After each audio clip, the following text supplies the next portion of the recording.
So Allah says there that on that day I will let them surge. Let them is referring here to Yajuj and Majuj, surge in waves over each other. They will be coming out like, tsunami. When the Yajuj and Majuj, Gog and the Magog, when they break free, they'll be coming out, as I said, like a tsunami hitting the earth. Destruction, in a wave of destruction before them. And Prophet Muhammad had said, this is one of the major signs of the last day. Hudhayfa ibn Usaid reported that on one occasion the Prophet ﷺ came to them while they were busy in discussion and asked, "What are you discussing about?" They said, "We were discussing about the last hour." Then he said, "It will not come until you see 10 signs." And then he lists the 10 major signs of the last hour. The first is, or I shouldn't say necessarily the first, but he just said the smoke. Dajjal, the beast, the rising of the sun in the west, the descent of Jesus, the Gog and the Magog,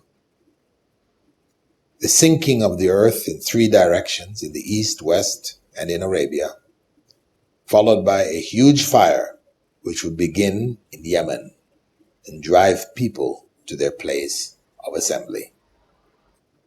Okay? These are the 10 signs. And they're not necessarily in order of occurrence, because actually there are other narrations which put them in the proper order. He's just mentioning them now. What are the signs? First was the smoke. That's dukhan. This is the smoke would cover much of the world. Dajjal, the beast, who would come forth from the earth and speak to people, mentioned in the Quran. The sinking of land. These are, a form of earthquake where the land drops out from under, from the surface level. This would happen in 3 directions, the east, the west, and in Arabia. And that sinking would be followed, he gave order now, by a huge fire, which would drive people to begin from Yemen. This is where it would start from. A fire which would drive the people of the earth, to their place of assembly. Now, when you look at the authentic narrations concerning the earlier signs, what you see is that the emergence of the Dajjal among the signs, these 10 mentioned, that will be the first. Actually, before Dajjal, there is the Mahdi, right? Which is not included in these 10. But the Mahdi will appear, and there will be a major fight between Muslims. This is what the Christians refer to as Armageddon. The Muslims and the other nations of the earth. They will gather, fight. Some of them may fight along with Muslims, but most of them are fighting in opposition to Muslims. And they will be led by the Mahdi, and the Mahdi will be successful. They will defeat these forces. But by the time the defeat takes place, Dajjal will appear.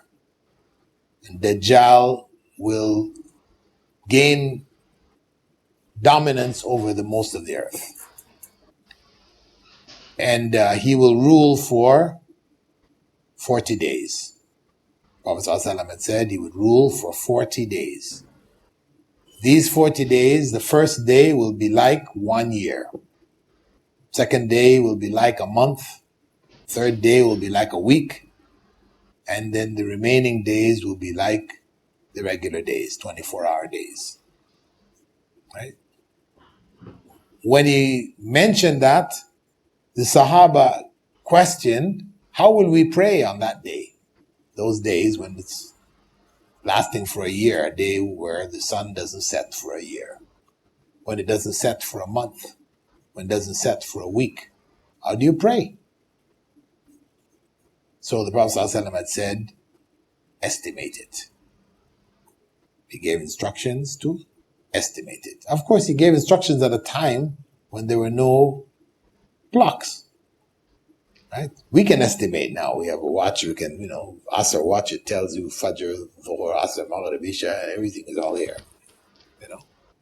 Estimation is quite feasible. But in those days, when the clock depended on what? The sun. It was on the sun. Even they used to have things on here with a sundial on it, right? This was the clock. Right? How do you estimate it when the sun isn't moving anywhere? The companions didn't ask. It's just he said estimate it, so they figure when the time comes, we'll estimate it, right?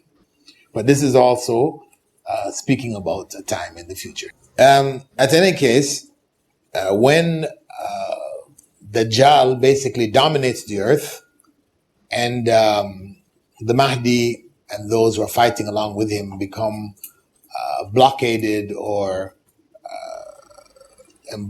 surrounded in Jerusalem, and the time for Fajr comes, when the forces are almost at the doors of the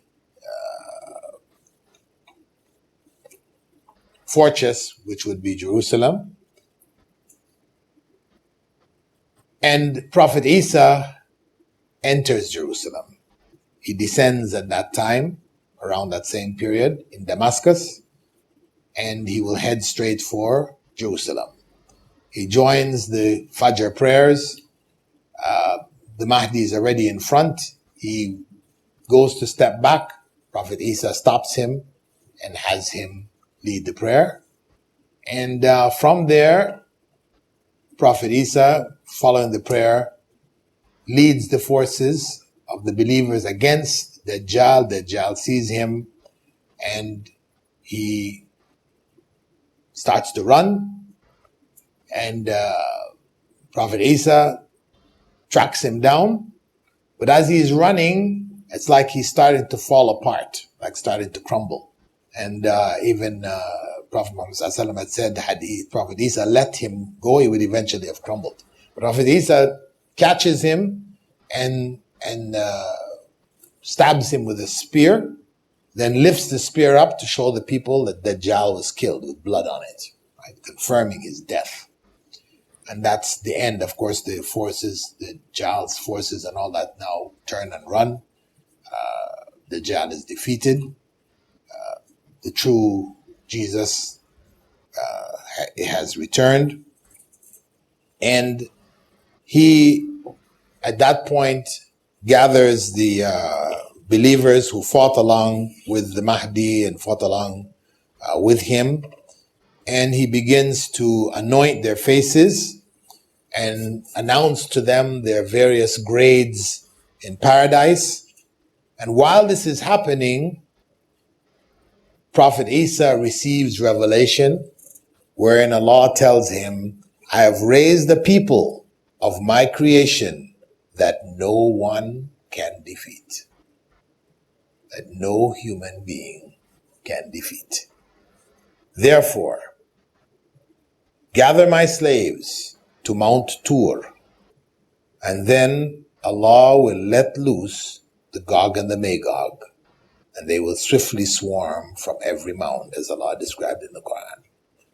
So Prophet Isa and the forces will go up into a fortress in top of Mount Tur, and there's different opinions as to where Mount Tur is. Some narrations, because there's two, one in Sinai and one some other area. I'm not sure exactly where it is now, but there are two of them, and Allah knows best which one it is with reference to. But they will barricade themselves there, and others, Muslims in other cities, will barricade themselves in the cities because the Gog and the Magog will cause devastation across the earth. And here Allah is telling Prophet Isa, don't try to fight against them. Flee with the believers to safety. And of course, had Allah wished, He could have had Prophet Isa defeat them, as Prophet Isa defeated Dajjal, and Dajjal will be very powerful. When you read the descriptions of what he's going to be able to do, and the Prophet ﷺ had said that he will be the greatest trial of humankind that anyone would face until the last day. I mean, the trial of Dajjal is even greater than that of the Magog in other respects, in terms of the trial on individuals. Anyway, the point is that Allah tells him to seek refuge in the fortress. And this is mainly to affirm that he is human, so that people would not fall into the trap they fell into before by Shaitan, where Shaitan put in the minds of people he was able to resurrect people and make the lame walk and all these other kinds of things. That this is God. Here, Prophet Isa is unable to resist them, to fight against them. And they will dominate the whole earth. Prophet ﷺ had said, they will overwhelm people, and the Muslims will have to seek refuge in their cities and fortresses along with their cattle. The Gog and the Magog will consume the earth's waters. Some of them will pass by a river and consume all of its water until it becomes dry. Whoever is following them will pass by the riverbed and remark, there was water here once. Everyone will seek refuge in the fortresses or cities. One among the Gog and the Magog will exclaim, we have finished with those inhabitants of the earth. Only the inhabitants of the sky remain. And then they will heft a spear and heave it into the sky, and it will fall back with blood on it as a test and a trial for humans. This issue of consuming the waters, this is where, those people who are going into their interpretations, they're looking at places where, rivers have dried up and saying, oh, it's there, that's where the river dried up. But again, just forget all of those kinds of interpretations, because know that Prophet Isa has not returned, right? The Gog and the Magog are not going to show up until after Prophet Isa came. And before him, Dajjal. And Prophet Isa will defeat Dajjal. So if we haven't seen this happen, anybody telling you that the Gog and Magog are, UK and US and what, it's all nonsense. Know that it is clear nonsense. So how will they die? When Muslims are unable to defeat them, led by Prophet Isa, etc. Prophet Muhammad ﷺ had said that Allah will send worms that are like the locust lava, the lava of the locusts, right? That will bore into the back of their heads, into their brain, and kill them. Human beings will be unable to defeat them, but they will be just wiped out like that. Prophet Isa, they will be with his people in the fortress. He will instruct after they heard a silence, because at the time when they're dominating the earth, there will be a lot of clamor and noise and in their presence as they're going about devastating the earth. Then a time will come when they hear silence. They don't know what's going on inside of the fortress. So Prophet Isa will call for a volunteer to go out and check. And of course, to go out and check meant, if they're still around, death. So it was a volunteer, a suicide mission, basically. And one of his companions will volunteer and go out. And he will return and inform them, good news, your enemy has been destroyed by Allah. Then the people will all come out from their fortresses and release their cattle. And there will be nothing for the cattle to graze on besides the corpses of the Gog and the Magog. The cattle will become fatter from them than they ever did from eating grass. And other descriptions the Prophet ﷺ gave, they will not find as much as a palm's width of space free from the fat and rotting corpses of the Gog and the Magog. Jesus the Prophet of Allah and his companions will then turn to Allah in prayer, and Allah will send large birds with necks like the necks of camels that will pick up the corpses and carry them and drop them wherever Allah wills. Then Allah will send rain, which will destroy all houses made from mud, bricks, and animal hair, and clean the earth the way a mirror is cleaned. The earth will then be commanded to produce its fruit and retrieve its blessings. And the Prophet ﷺ had also said, for 7 years, Muslims will be able to build fires with the bows and arrows of the Gog and the Magog.